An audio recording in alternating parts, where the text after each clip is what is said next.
Hello, my friend. Do you ever get to this point where you've tried so hard, but it's just not enough?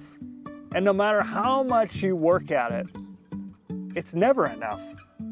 And it can lead to this place of feeling defeated, or like somehow that you're malfunctioned. And on the great assembly lifeline, when God was creating people, that he somehow like messed up with you. At least that's a thought that I've had. You will never be pleased with yourself.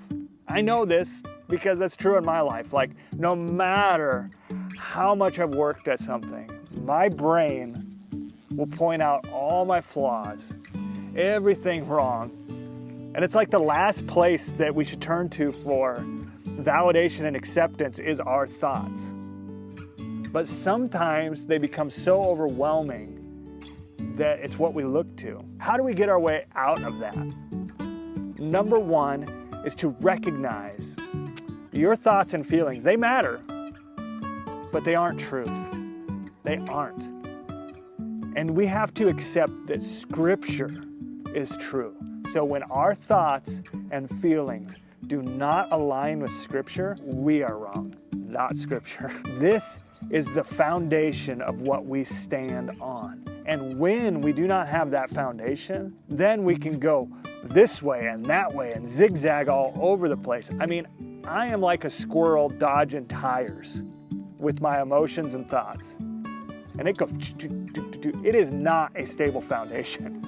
It is a surefire thing to collapse because you will never be pleased with yourself. I will never be pleased with myself. But you know who is pleased? God. See, Scripture has a lot to say about who we are and how he knit us for purpose. And it's not in what we do. It's not in how we feel. It's not in how we think. It's what God says about us. So we need to recognize at points in which our thoughts and emotions do not align with Scripture. And we need to choose to believe Scripture no matter what we feel.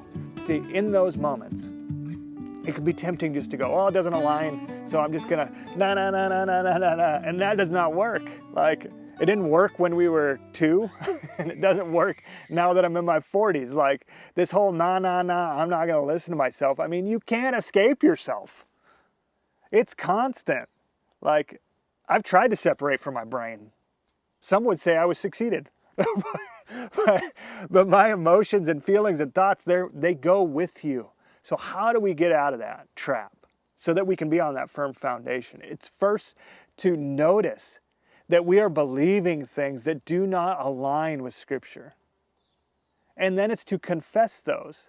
Sometimes it's just to confess them to God, but sometimes we need community. I meet with this group of guys Tuesday morning, and I meet with another guy on Thursday morning. Both of those people I'm in confessing relationship with.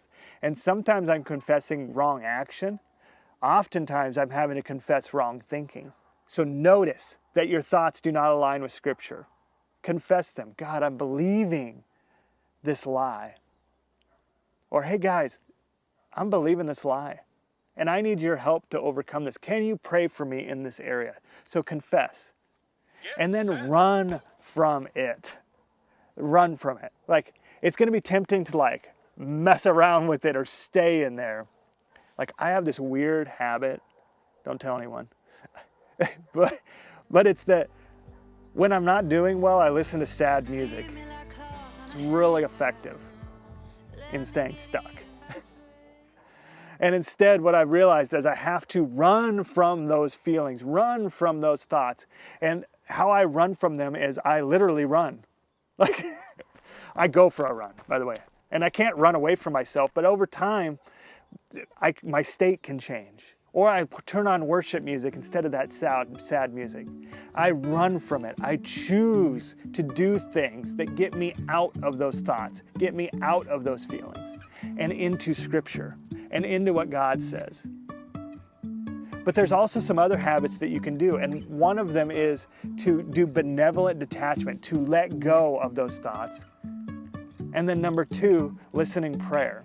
And so if you're struggling with those things, benevolent detachment is where we need to start. And in this video right here, I'll show you exactly how to do that so that you can get over that person that will never be pleased, so that you can be filled up with the one who is pleased with you, my friend, and that is God. Have a great day, and God bless you as you ask the right questions, which is what Scripture say about me.